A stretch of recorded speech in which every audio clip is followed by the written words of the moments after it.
반갑습니다. 작은 다육 사랑입니다.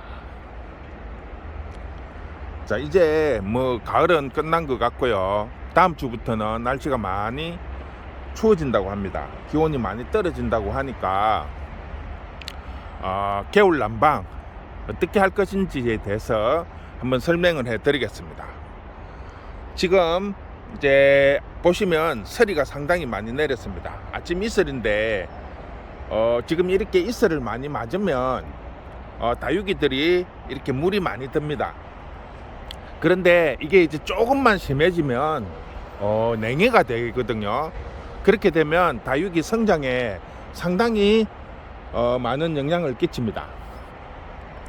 우리가 다육이를 키우면서 주로 보면 이제 키핑장을 이용한다든지 하면 자체적으로 난방 시설이 되어 있기 때문에 큰 문제가 없습니다. 근데 문제는 집에서 가정에서 베란다에서 키우시든지 아니면 옥상에서 노지에서 키우다가 겨울에 이제 하우스 같은 간이 하우스를 만들어서 키운다든지 해서 겨울을 나게 되는데요. 문제는 약간 조금 방심을 하는 것 같아요. 이 정도면 되겠지 하다가 냉해나 얼어가지고 죽이는 경우가 상당히 많습니다. 우리가 보통 다육이를 키우면서 가장 주의해야 될 부분이 여름에는 주로 병을 많이 하기 때문에 병에 대한 부분을 많이 주의를 하고, 겨울에는 냉해나 난방을 하지 않아 가지고 얼어서 죽는 경우가 상당히 많습니다. 그래서 어떻게 해야 이 겨울을 잘 이겨낼 수 있을지 거기에 대해서 오늘은 설명을 좀 해드리겠습니다. 자, 다육이는 주로 따뜻하고 기온차가 심한 그런 곳에서 많이 자랍니다. 그래서 노지에서 키우면 최고로 좋은데 문제는 우리나라 같은 경우에는 겨울이 있어서 겨울에는 노지에 두면 다 얼어서 죽어요. 그래서 다육이를 관리함에 있어 갖고 가장 주의해야 될 부분이 겨울입니다. 겨울 병이 온다든지 여름에 화상을 입는다든지 하는 것은 일부 이렇게 죽을 수 있지만 겨울에 한번 얼기 시작하면 키우는 전체가 다 얼어버리는 경우가 상당히 많습니다. 물론 어린 아이들도 조절을 잘해서 서서히 녹여주면 어느 정도까지는 회복이 된다고 하지만 문제는 이 아이들을 얼지 않게 키우는 게 가장 포인트예요. 그런데 대부분 보시면 집 안이라든지 하우스 안이니까 괜찮겠지 하는 생각으로 하다가 보니까 이 아이들을 얼어서 죽이는 경우가 상당히 많습니다. 지금 여기에도 보면 원래는 지붕만, 여름에 장마 때 지붕만 이렇게 쳐서 했는데 지금은 이제 겨울이 오니까 이제 그쪽으로 비닐을 치고 부직포로 이렇게 덮고 이렇게 하고 있습니다. 여기는 물론 겨울 되면 히터, 하우스용 히터 큰 것을 돌리기 때문에 큰 문제는 없어요. 문제는 일반 가정이나 집 옥상 같은 데에서 간이로 만들어서 사용하시는 분들 중에서 주로 난방 시스템을 갖추지 않고 그냥 임의로 좀 추운 날 신문지를 덮는다든지 담요를 덮는다든지 해서 임의로 이렇게 하시는 분들이 상당히 많더라고요. 그런데 문제는 그렇게 해가지고 얼지 않더라도 이 아이들이 냉해를 입게 되면 육안으로는 잘 표시가 나지 않습니다. 그런데 문제는 그렇게 냉해를 한번 입고 나면 성장하는데 상당히 문제가 많습니다. 자, 우리가 다육이를 키우면서 예쁘고 또 건강한 다육이를 키워야 되는데 여름에는 장마라고 물 주지 말고 겨울에는 추워서 어니까 물 주지 말고, 자, 맨날 이렇게 해가지고 다육이를 키우다 보면 다육이도 생명이 있는 식물입니다. 그러면 사람도 마찬가지지만 이렇게 성장함에 있어서 일정한 패턴이 있어야 돼요. 그런데 여름에는 장마라고 물 안 주고 겨울에는 추워서 어니까 물 주지 말고 봄 가을에만 또 이제는 되니까 물 잔뜩 주고 이렇게 하면 식물들도 제대로 성장을 할 수가 없습니다. 지 나름대로의 이 패턴이 깨지기 때문에 성장에 많은 지장을 받게 됩니다. 그래서 여름에도 장마라고 해서 너무 굶기면 오히려 말라 죽는 경우들도 상당히 많고요.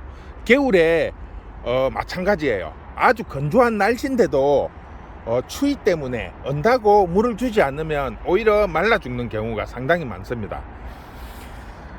그런 거를 감안을 하셔서 다육이를 키워야 되는데 그게 일단 안 된다는 거죠. 한 가지 예를 들어서 우리가 주로 보면 가정이나 옥상에서 키울 때 난방 시스템을 안 하고 키우시는 분들이 상당히 많습니다. 그런데 실질적으로 우리가 난방을 안 하면 얼게 되고 그렇게 되면 피해가 한 개, 두 개가 아니라는 거죠. 한번 얼기 시작하면 내가 키우는 다육이가 거의 대부분이 얼어버린다는 거죠. 그러면 예를 들어서 난방기를 하나 구입하는데 10만 원을 든다고 가정을 하고 그 아이를 한 달 돌렸을 때 전기세가 10만 원이 나온다고 가정을 합시다. 그러면 한 달 해가지고 겨울 한 번 나는데 보통 한 3개월을 잡으면 구입비 10만 원 하고 전기세 10만 원씩 해갖고 3개월 하면 한 40만 원 정도면 겨울을 무사히 날 수 있습니다. 그런데 문제는 다육이가 한번 얼어버리면 전멸이라는 거죠. 엄청난 손해를 보게 됩니다. 그 전기세 무서워서 난방 시스템을 갖추지 않으면 다 얼어서 피해를 보는 게 몇백만 원이 된다는 거죠. 물론 뭐 조금 고급종을 하시는 분들은 뭐 1000단위가 넘어갈 정도의 비용이 들어서 구입을 했는데 이걸 한번 얼어버리면 전멸이라는 거죠. 그런 거를 계산을 하셨을 때 너무 안일하게 생각하시지 마시고 저는 가능하면 꼭 난방을 해주라고 생각을 합니다. 난방기를 설치를 했어. 그런데 일반 가정에서 뭐 이는 하우스용 난방기는 조금 전기세가 많이 나옵니다, 솔직히. 그리고 가정에서 우리가 이기는 히터 같은 거 그런 거를 난방기기를 사용을 하면 단점이 뭐냐 하면 그 아이들은 타이머 시간 1시간 2시간 아니면 연소 이렇게 밖에는 안 된다는 거죠. 그래서 난방기를 사용을 하실 때 가장 중요한 부분은 온도와 타임 자체를 같이 병행을 할 수 있는 제품을 선호를 하시는 게 좋습니다. 온도를 예를 들어서 10도에 맞춰 놓으면 이게 11도가 되면 자동으로 꺼져요. 그리고 9도가 되면 자동으로 돌아갑니다. 물론 2도 정도의 편차는 있지만 그런 식으로 되면 이게 온도가 예를 들어서 떨어지고 올라가고 하는 시간이 조금 갭이 있다는 거죠. 그러면 이게 계속 풀로 도는 게 아니고 일정하게 돌아갔다가 꺼졌다가 하면 전기세도 많이 안 나옵니다. 그리고 혹시라도 전기가 차단이 됐다든지 그랬다가 다시 들어왔을 때 일반 히터 같은 경우에는 또 사람이 이미지로 켜주지 않으면 이게 돌아가지를 않아요. 그런데 온도 타이머가 있는 것들은 한번 전원을 넣어 놓으면 전원이 나갔다가도 다시 들어오면 자동으로 돌아가게 돼 있어요. 그는 시스템이 있는 난방기구를 선택을 하시는 게 좋습니다. 그리고 요즘은 공업용이라고 해도 가정에서 사용할 수 있는 아주 작은 난방기구들이 상당히 많이 나옵니다. 그거 하나 정도면 보통 한 5평 정도는 충분히 한 대 갖고 커버를 할 수 있습니다. 그러면 보통 가정의 아파트 베란다나 뭐 단독주택이든 베란다가 5평 넘어가는 베란다는 극히 없어요. 그렇기 때문에 이런 부분을 조금 감안을 해서 저는 꼭 난방기를 설치를 하라고 권하고 싶어요. 그래야만이 물 주는 것도 충분히 여유 있게 줄 수가 있고 또 얼어서 죽을 이는 걱정을 할 필요가 없다는 거죠. 난방기가 있으면 얼마든지 마음 편하게 즐기면서 다육이를 키울 수 있는데, 이 시스템이 안 갖춰지면 항상 조마조마하죠.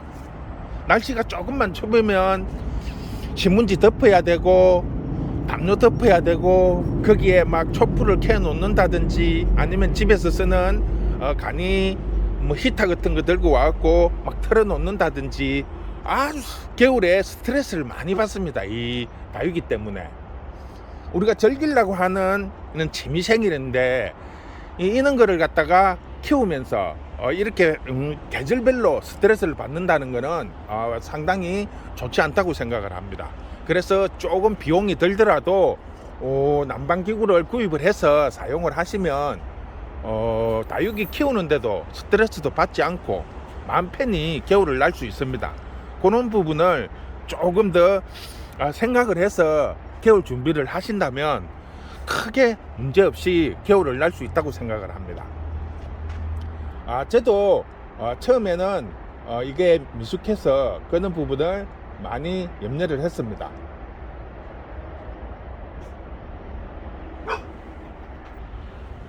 자, 그러니까 겨울에는 꼭 난방기구를 구입을 해서 적절하게 잘 사용을 하시면 큰 무리 없이 겨울을 날 수 있을 거라고 생각을 합니다.